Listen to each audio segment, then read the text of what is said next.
Bien, lo que nos piden en el punto 16 es lo siguiente. Vamos a tener que comprobar que esto es un subespacio, ¿sí? Es un subespacio generado por los polinomios de grado 2, tal que la primera derivada nos da igual que la imagen, ¿sí?, de el polinomio en grado 0. Entonces, la idea es demostrar que es un subespacio y hallar una base de P2 que contenga la base que encontramos en la primera parte. Eso es un poco la idea. Entonces, ¿qué es lo que tenemos que hacer nosotros? Recuerden ustedes que para que sea subespacio tienen que cumplirse 4 axiomas. El primero, ¿sí?, es que en este caso S pertenezca a un R a la N, ¿sí?, o a un espacio vectorial, ¿sí?, en este caso barra espacio vectorial, barra espacio polinómico, el que sea. En este caso lo cumple porque es un espacio de polinomios. Después la segunda condición es que el elemento nulo pertenezca al subespacio. En este caso, ¿cuál es el elemento nulo de un espacio de P2? En este caso es el polinomio donde tenemos 0 por t cuadrado más 0 por t más 0, es decir, 0. Fíjense, en este caso, en el polinomio de nulo, ¿sí?, la imagen en 0 del polinomio nulo es 0, con lo cual perfecto, y la derivada en 0 también es 0 por ser derivada de una constante, con lo cual acá se cumplen las dos condiciones sin mayores inconvenientes. El tema lo tenemos ahora, hay que corroborar en la tercera, por ejemplo, es si nosotros tenemos dos elementos, F perteneciente a S y G perteneciente a S, si la suma de los dos pertenece a S. Eso es lo que tenemos que preguntar. Entonces vamos a tener F perteneciente a S debe cumplir esta condición, su derivada en 0, ¿sí?, debe ser igual que su imagen en 0. Luego tenemos G perteneciente a S, lo mismo, su primera derivada en 0 debe ser igual a su imagen en 0, y entonces vamos a tener F más G, en este caso esto nos va a dar F más G prima en 0, nos va a dar F más G evaluada en 0. Por propiedad de las derivadas, la derivada de una suma se puede separar en la suma de las derivadas, es decir, esto puede ser F' en 0 más G' en 0, y si reemplazamos con lo que tenemos acá, F' en 0 nos da F en 0, y luego G' en 0 nos da G0, y esto es lo mismo que F más G compuesta en 0, que es lo que vemos de acá. Por lo cual, esta propiedad se cumple sin inconvenientes. Y después vamos a ver qué es lo que pasa en la cuarta, donde nosotros tenemos un K real y un F perteneciente a S. Entonces K perteneciente, perdón, lo dije mal, K por F tiene que ser perteneciente a S. Tenemos que corroborar si esto es cierto. Entonces vamos a tomar el mismo F que hemos definido acá.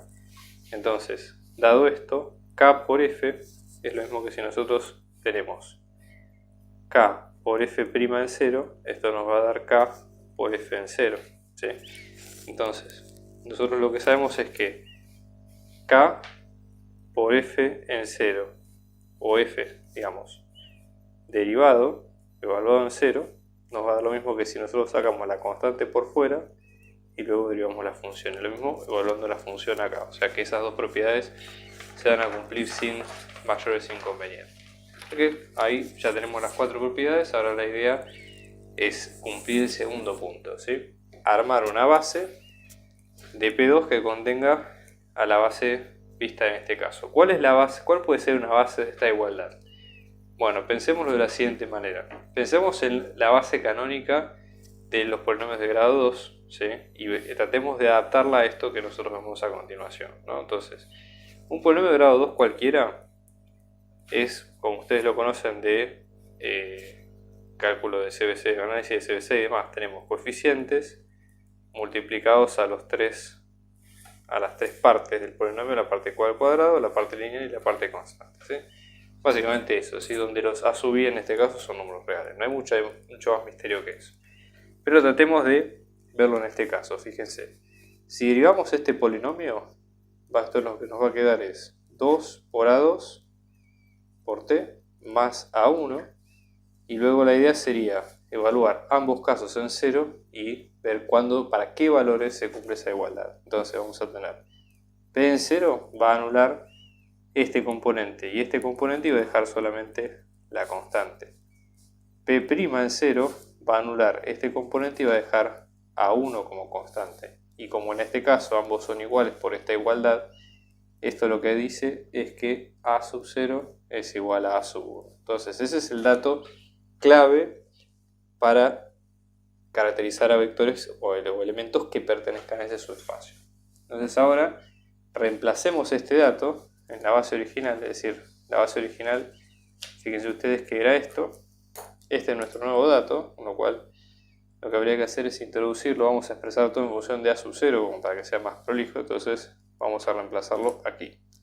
Entonces esto nos va a quedar finalmente. P nos va a quedar como A sub 2 por T cuadrado más A sub 0 por T más A sub 0. Si sacamos factor común acá, vamos a tener que P nos va a quedar A sub 2 por T cuadrado más A sub 0 por T más 1. Entonces, ¿qué es lo que nosotros tenemos ahora?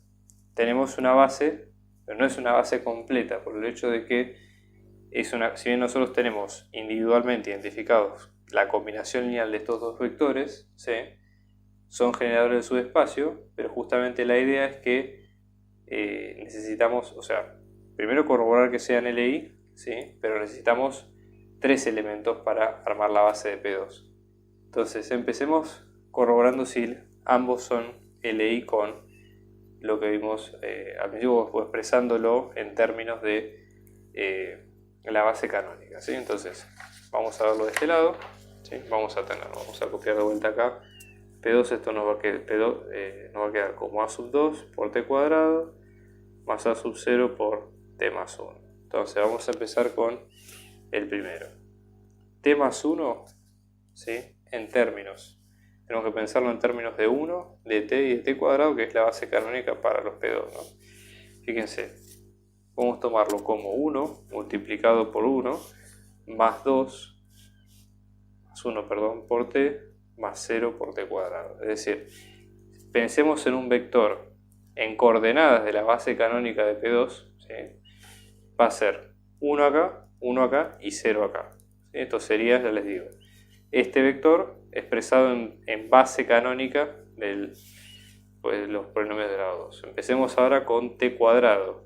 En este caso sería 0 por 1 más 0 por T más 1 por T cuadrado. Es decir, tendríamos el vector 0, 0, 1. Y en este caso, para ver si son LI, los ponemos y vemos que ya están escalonados, así que se cumple. Entonces la idea acá es ver cómo lo extendemos a la base de P2. En este caso la base de P2, como tiene 3 coeficientes, fíjense que la base de P2 original tiene A sub 2, A sub 1 y A sub 0, necesitamos 3 vectores linealmente independientes. Entonces por esto, este va a ser de T cuadrado, que viene así, de T y de la constante. Necesitamos 3 vectores. Entonces uno que podemos extender, por ejemplo, sería incluir uno que ya esté diagonalizado, ¿sí? Entonces, triangulado, perdón. Entonces acá vamos a tener 1, 1, 0. Supongamos que ponemos el vector de la base canónica 1, 0, 1 y después podemos poner el 0, 0, 1. O podemos poner cualquiera que sea linealmente independiente con los 3. Entonces, ¿qué tenemos acá? 3 vectores, todos LI y por lo tanto generan P2, ¿sí? Entonces vamos a tener, en este caso, para la base nueva, según las coordenadas de lo que vemos acá, vamos a tener, recuerden, esto es para la constante, esto es para el T lineal y esto es para el T cuadrado. Entonces, en el primero vamos a tener 1 de la constante más T, ¿sí?